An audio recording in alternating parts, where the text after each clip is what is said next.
Hi team, how you doing? First of all, I want to thank you for taking the time to watch this video, and by doing so, you really are taking the opportunity to enhance your personal growth and your personal development and your leadership. And I want to thank you, the leaders and the mentors of this team as well, for giving me the opportunity to do the same and work on my personal growth and mentorship and leadership. And today, what we're going to focus on is from John Maxwell's 21 Irrefutable Laws of Leadership, and this is law number 19. And we've all heard the term or the phrase "strike while the iron's hot." And what does that really mean? That's really just all about timing. And that's why it's super critical and super important, and that's why John Maxwell made it one of his irrefutable laws. So the law of timing, it just says when to lead is just as important as what to do and where to go. So every single time a leader takes action, really one of four things is going to happen. And one of the first things that's going to happen is you're going to have the wrong action at the wrong time. And what that does, that just leads to disaster. That's going to lead to a lot of issues in leadership, in your team, in the world of advocare. That might look like, pressuring somebody, right? You might feel like it's this the right time to really help somebody see the light, kind of, but it's just not the right timing, and that can kind of lead to disaster. The second thing that can happen is the right time or the right action at the wrong time.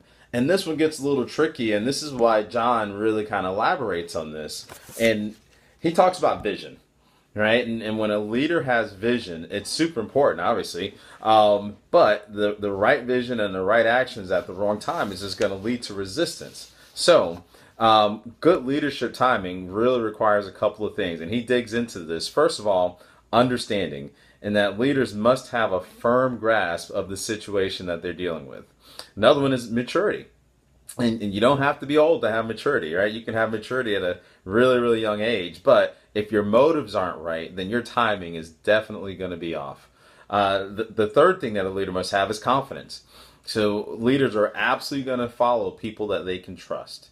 And then decisiveness. You can't be wishy-washy, right? That confidence and then the decisiveness after that. Super, super important here is experience. If you have experience in the area that you're trying to lead in here in the world of advocare, if you've led others to a rookie bonus, then that gives confidence and decisiveness. If you led others to a silver pen or a gold pen or diamond pen, then that's going to give confidence, in your team. But let's just say you're just getting started off and you don't have that experience. Well, the nice part about advocare is you're in business for yourself, but you're not by yourself. And you have access to some of the top leaders, not just in the company, but in the country, in any field. So use your leaders, use your mentors, and use their experience to kind of guide you moving forward. And then intuition. Timing really does depend on a lot of things sometimes, and sometimes it depends on your momentum that you got going personally and the momentum on your team. And then it also depends on the morale that you have personally and the morale of your team. So you kind of have to have a pretty good pulse on that. And then preparation. You got to be prepared, right? Timing, if you're not prepared when the moment comes, then you're going to miss the opportunity.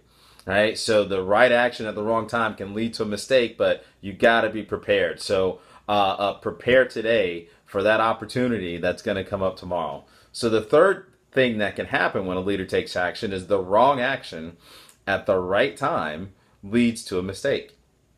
Okay? And one of the biggest mistakes that John says that entrepreneurs make is knowing when to cut their losses. And this is a tough one because not only is timing, your personal timing important, but the timing of your team members is also important. And you kind of have to have a pulse on what's going on in their lives and what's happening with them and know what's going on in their lives. Right? So timing can be a couple of things. It's in your life, is the timing right? And in their life, is the timing right? Then you talk about the timing in the company, the timing in advocare. This is a fantastic time to be involved with this company, to involve with advocare. At cutting edge, you have some of the top doctors. You got some of the marketing of advocare right now is second to none. Just wearing the shirt, being out in the community, People recognize Advocare. They recognize the logo. They know we build champions. And then the timing in the country. Do you know that almost 80% of the United States is using supplements? And then 68% of the United States is filled with people who are in financial trouble with no solution, with no plan. So even an extra $500 a month coming in can do a lot, can work wonders for a lot of people. So your timing in your life, the timing in the company, and the timing in the country is fantastic right now. And then, of course, the fourth thing that can happen when you take action is you have the right action at the right time, and that's just going to lead to success. And you know what? When the right leader and the right timing come together, then that's just it's the rewards are immeasurable, or they can be immeasurable. So you want to make sure, just kind of in summary, that you're reading the situation correctly, right? That you do have discernment, that you do recognize timing, and another thing here is it's okay to make mistakes, right? So if your timing's off and you do have that mistake, well, that is that experience, and that's where experience comes in and comes into play, so that you will be able to recognize the right time and take the right action in the future. So with that, there's a little snippet. I'm super excited that we've been working on this book, and we're on law number 19. So we're coming up on the end. Hopefully everybody's been able to take action, take a lot from these. And again, thank you guys for giving me the opportunity.